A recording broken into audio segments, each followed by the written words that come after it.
Hello and welcome to the InsTech London Podcast. This is Matthew Grant, one of the partners at InsTech London.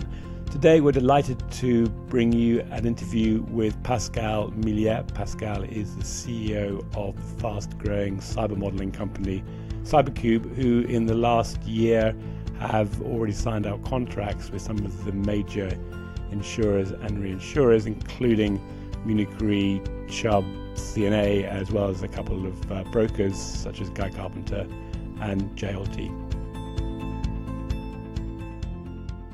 Pascal, welcome to London, and thanks for joining the InsTech London Podcast. Are you a podcast listener yourself?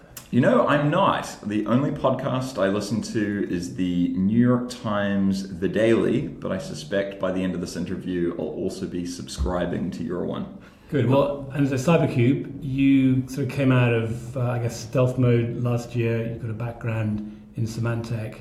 It'd be helpful to hear a little bit about what it is you're focusing on at CyberCube in terms of what you're offering to the marketplace. Sure. Well, perhaps we'll start with a bit of context, which is in 2015, it became apparent that cyber insurance was the fastest growing line of insurance to emerge in many decades, and that growth was showing no signs of abating. So Symantec, as the world's largest cybersecurity company, wanted to know if there was an opportunity for Symantec to participate in that growth. And in particular, given the company operates one of the world's largest civilian intelligence networks with a lot of data, the CyberCube business unit was set up in 2015 to try and make sense of that data with some of the hardest problems that insurers were facing as they were seeking to insure, to underwrite, and to model this very new risk. Given all the attention around cyber, although again I want to come back to the sort of the lack maybe of large cap cyber events in the last couple of years and what that means on the market. But there was a report recently from Willis which was focusing on cyber. It had 70 companies listed in there. Interestingly, I think it missed out two of your main competitors. But as you position yourself in the market and you talk to insurance companies that are seeing a lot of activity in this space, how do you differentiate CyberCube and what you're doing in a way that you can actually get to the decision makers in those organizations? We play a very, very specific and quite niche role that we think is really critical to the future of this entire industry. We're not an MGA. We're not a startup insurer seeking to disrupt incumbents. We're playing a very unique role within that ecosystem where our role through our software as a service analytics platform is really to enable controlled growth in incumbent insurers and reinsurers. So I think as you look at this landscape and you look at the investment that's going on to disrupt the insurance industry, I think no doubt there will be disruption, but equally there's a critical role to be played for companies like CyberCube that partner with incumbent insurers and reinsurers, and in our case, enable them to grow in a controlled way in one of their fastest growing, most important, and most strategic risks that they're going after. And I think we're in a really unique position to do that quite distinctively. And one of the reasons for that is I believe any good modeling is really lies on the foundation of having very good data.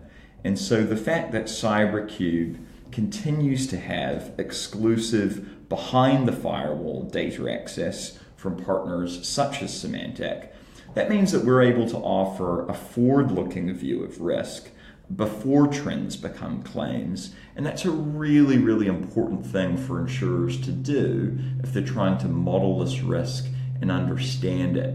I think in the cyberspace, it's not enough just to rely on historical claims. There's lots of near-miss data, if you like, coming from the cybersecurity landscape that I think is really very, very important. One of the things that I'm always one of my pet peeve topics in this space is when people say that the big problem with cyber insurance is the lack of data. And I really disagree with that point, because I would argue there's actually never been a line of insurance, of P&C insurance, with more data available to it.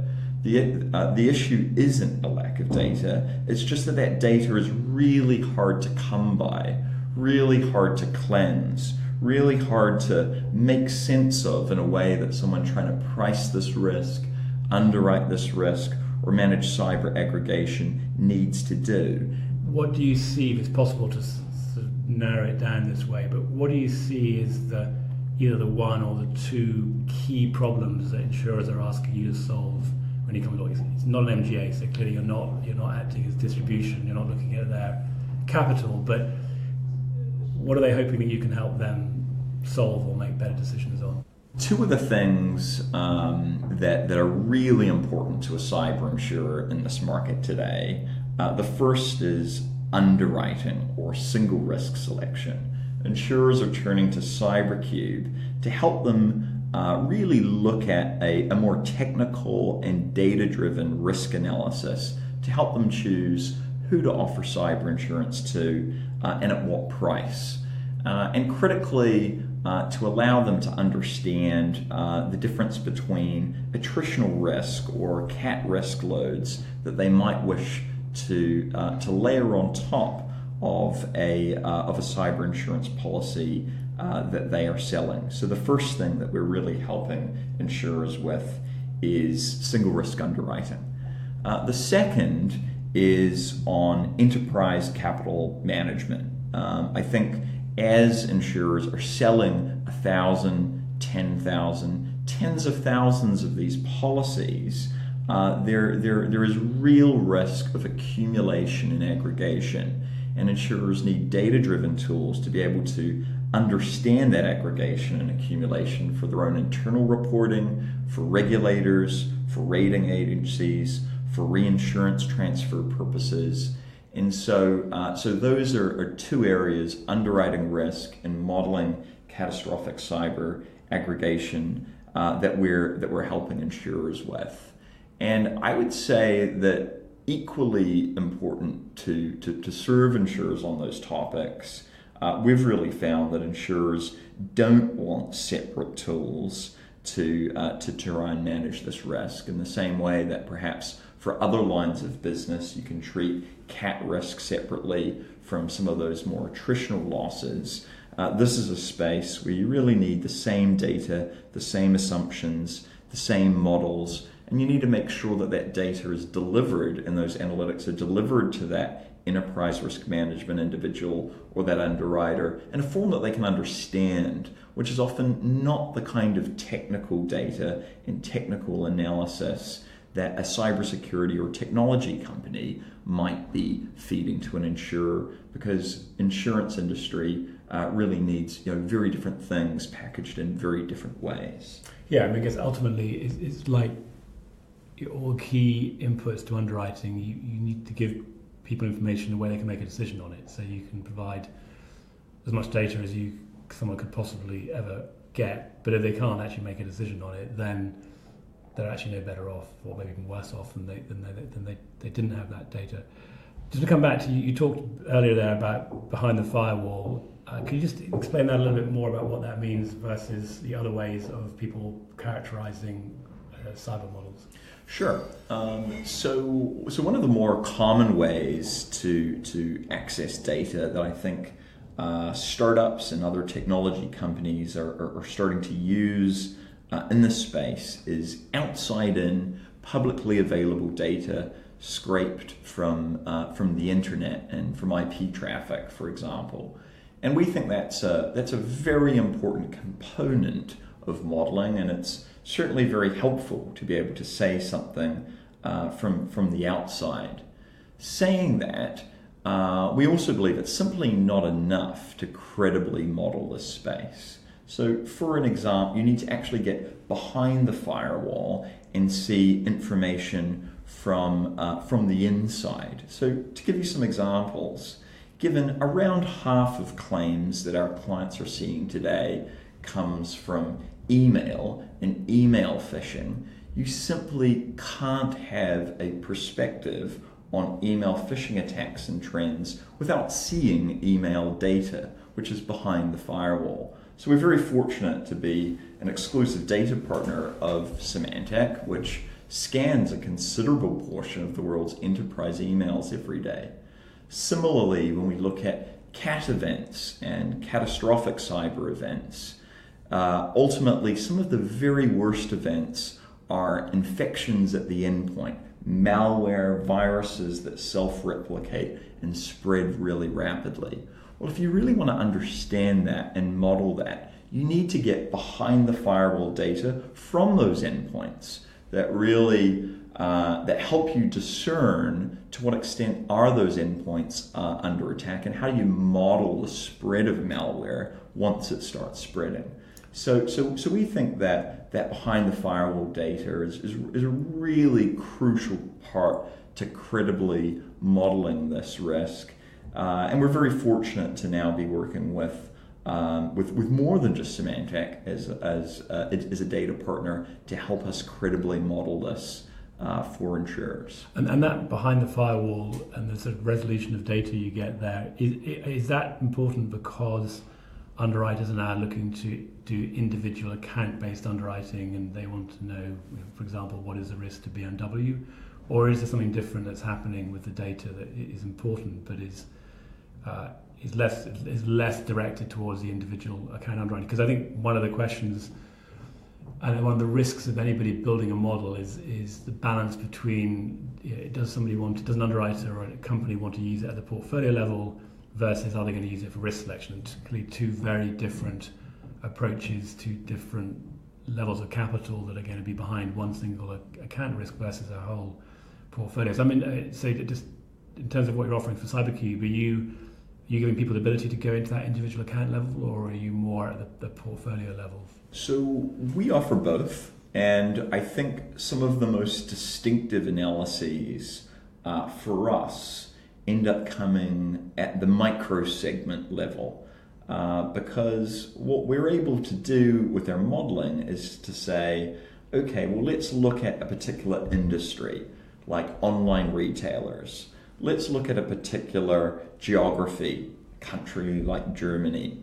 Let's look at a particular revenue band, so in excess of $100 million in revenue. And then let's look at that micro segment and really understand from a behind the firewall perspective, to what extent is that a segment that adversaries are targeting?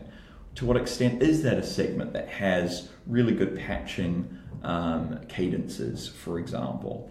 And I think that micro segment information is just absolutely critical if you're an underwriter trying to understand this risk and trying to understand the differences between perhaps another micro segment like a West Coast United States hospital system, for example. So I think at CyberCube we endeavor to provide information at all levels. I would say one of the challenges is always differentiating the signal from the noise. We have a lot of data points that are available on an outside-in, publicly scraped basis rather than at that behind the firewall microsegment basis about companies, and a lot of it we do think is noise, frankly. But there are also signals that we think are very, very important in terms of differentiating single risks and single companies. For example, if you're wanting to understand the relative web security of a company, it's very, I wouldn't say it's very easy, but it's certainly, there's a very, very direct link to the observable SSL security of the web assets that they have, and the security posture of the website of that particular company. I'm sorry, just for anybody that's not familiar with the terminology, the SSL, what does that stand for? Right. So that basically is a form of secure encrypted internet traffic. How do companies that are assessing the right choice. Yeah, there's a choice around the functionality of the tool. There's a choice around the reputation of the business. But a lot of companies these days employ smart people, or sometimes they actually even build the models. How do you help educate your clients in what you're actually doing, and how do you find that balance between how much information you reveal and things that may be proprietary or just confidential because you don't want to get out into the competitive market? So how do you provide enough information for people to get confidence that they can understand what you're doing? And I think in particular with modelling, understand the assumptions. They don't expect it to be right, but not give away too much. Right. I actually don't see that as a major concern, giving away too much in this particular space. So transparency is really important to us in terms of our inputs and outputs. And I think what we've found, quite contrary to where you're going a bit with that question in terms of revealing what's proprietary, the more layers that we show to our insurance clients and reinsurance clients, and the more that they see the incredible amount of work that goes into the modeling that we're doing, the incredible number of data sources that we pull from, and the sophistication of the models, the more they find that they absolutely don't want to do this themselves and realize the value of what we're providing. So actually, we take quite the contrary view of actually really going very, very deep into our models, as deep as our clients wish to go in terms of those inputs and outputs. Saying that, though, I think it's also really important that clients really do own their own view of risk, because ultimately, if you're a carrier that has hundreds of millions of dollars in premium going on billions of dollars in premium, tens of billions of dollars of total sum insureds, you really need to understand the tools that you're using. So some Silicon Valley companies like to talk about providing a solution, and I really shy away from that term. I actually like to think about what we're providing as a tool and a set of tools, but ultimately carriers need to understand those tools, understand how to use those tools, understand the limitations of those tools, and really develop their own capability in-house to really get up to speed on what is a very, very important new risk.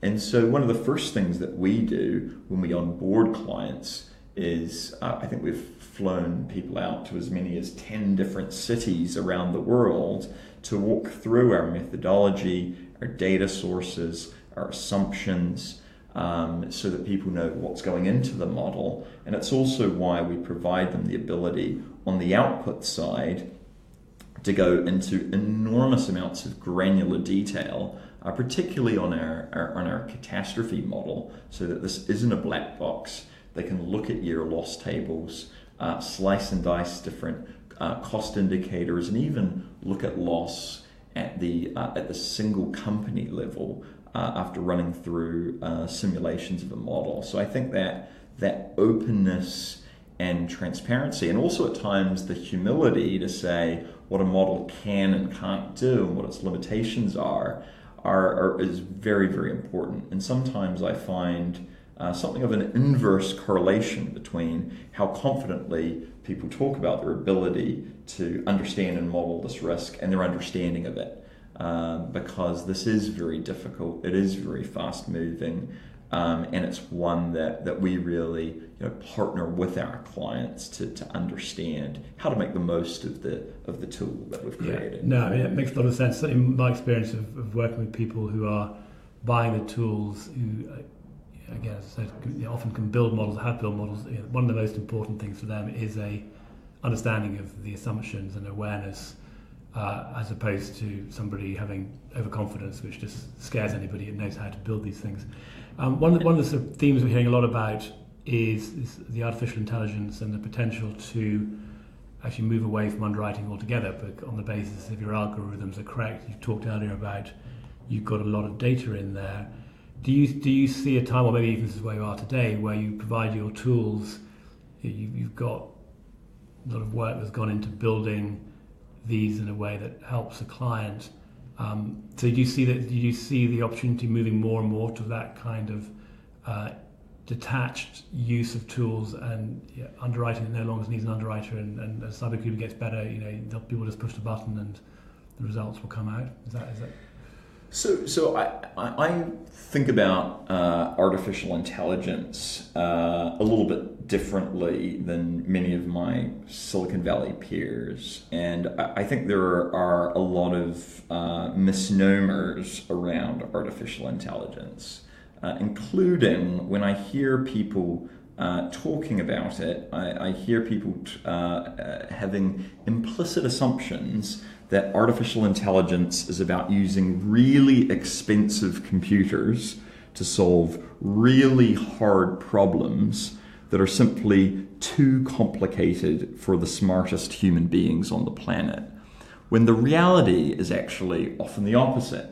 Artificial intelligence exists and is being deployed today, not because we're not with very expensive computers, but because computing power is cheap and abundant.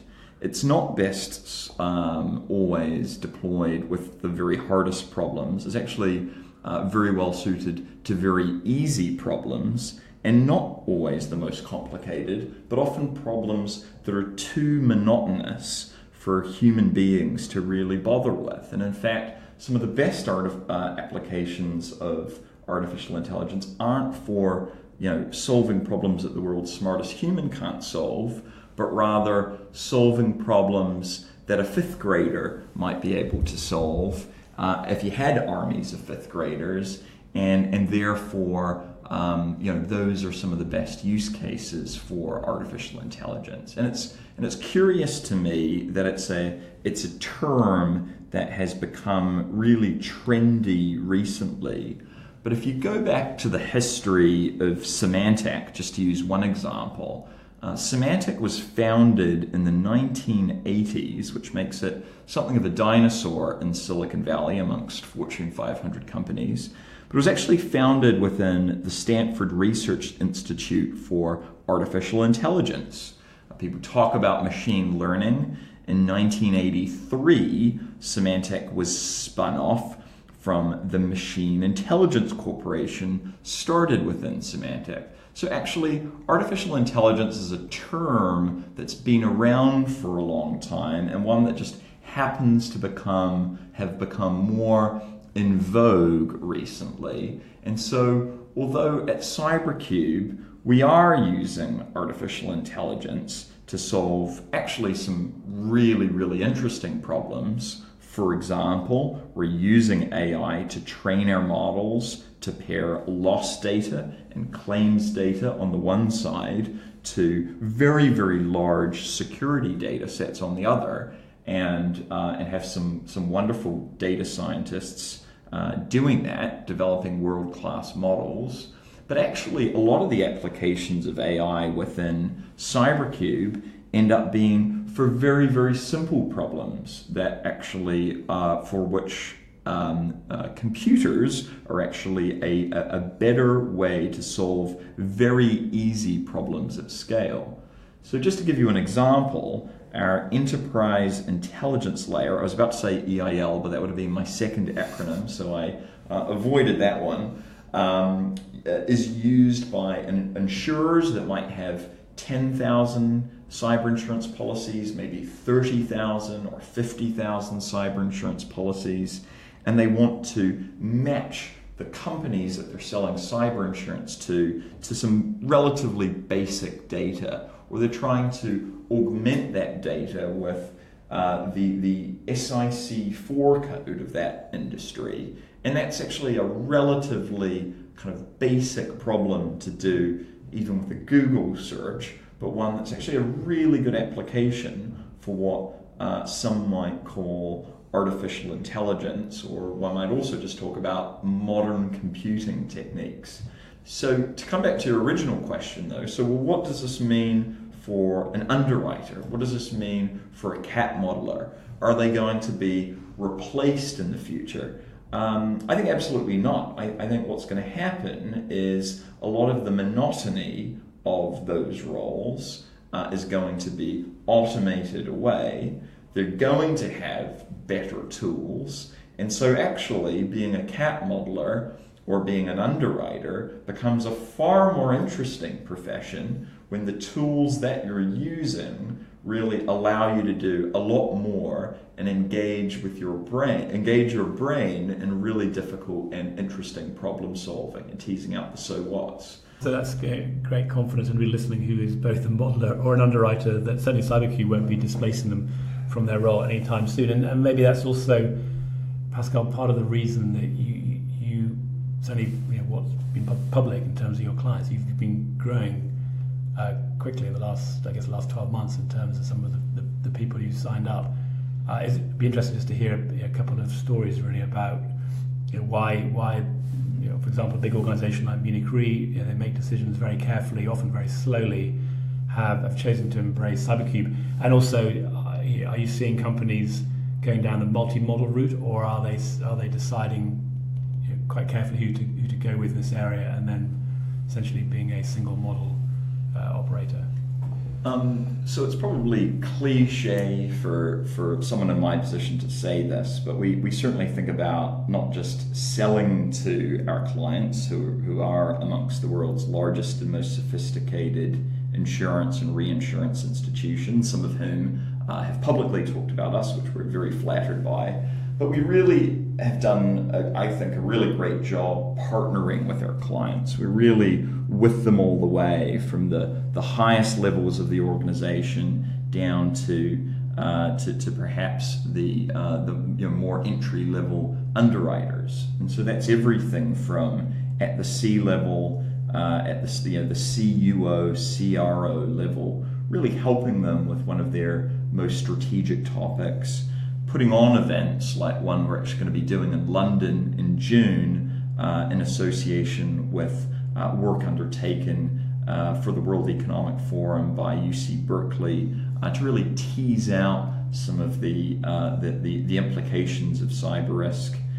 Global heads of cyber insurance, we partnered with them with a large delegation of some of the world's largest cyber insurers and reinsurers at the RSA conference last week, all the way down to frontline users that we're putting on webinars, user events, and trainings for. So we've really been partnering with our clients if they use one model or multiple models, if they have their own internal capability and their own internal models, or they're building their own internal models, to really deliver a lot of value on the platform with our product, but also delivering value to them off the platform as well by partnering with those clients all the way and doing whatever we can to really support them.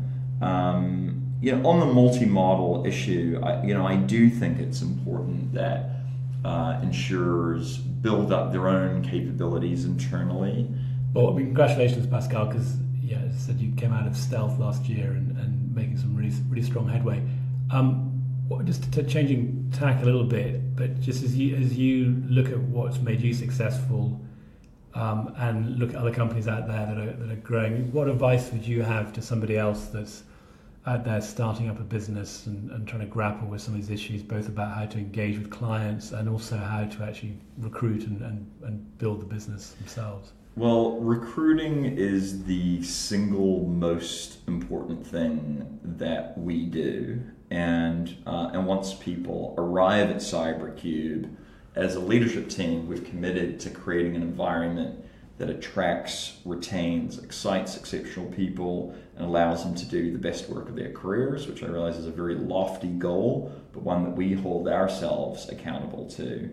And the challenge in this space for us at CyberCube is, in order to solve the problems that we're trying to solve, we need people with actuarial backgrounds, cybersecurity backgrounds, software engineering backgrounds, data science, commercial insurance. We have multiple cyber economists, and people just with good fundamental problem-solving skills. And that's really, that's really, very, very tough to get the best and brightest in all of those domains. But I think we've done a really good job of creating a culture at CyberCube that allows those domains work well together. And so advice that I would have, always be recruiting. Speaking of which, info@cybcube.com, cybcube.com. I'll see if you edit this out at the end as a promotional plug, but we are always looking for new talent, for people that have a passion for solving some of the hardest problems in insurance, and people that can work in a cross-disciplinary way. And I think my biggest advice is really to really pay an inordinate amount of attention to your people proposition and the culture that you're creating, because ultimately, if you have a strong, high-functioning team that's going after a hard problem, that's where the magic happens, and that's why it's one of the most important things that we do. Great. Well, Pascal, it's been tremendous to catch up with you, and no, we will not edit out your recruiting email address. You've been a big supporter of InsTech London, and that's the least we can do, and we'll actually even put that in the notes of the show as well. So thank you very much. It's been great to catch up. Thank you again for your team support at InsTech London. We had Ollie talking there last year, and to see you there, or certainly get more of the team there again. But thank you, and safe travels back home to California. Wonderful. Well, look, it's been great to be a part of the InsurTech community here in London. I think one of the things that makes Silicon Valley special is the ecosystem of different companies that exist that make other companies successful. And I think one of the things that makes London really special as an InsurTech hub, and why we're investing in London, is that ecosystem. And I think InsTech is becoming a core part of that ecosystem. So it's an absolute pleasure to be a part of it. Good. Thank you very much.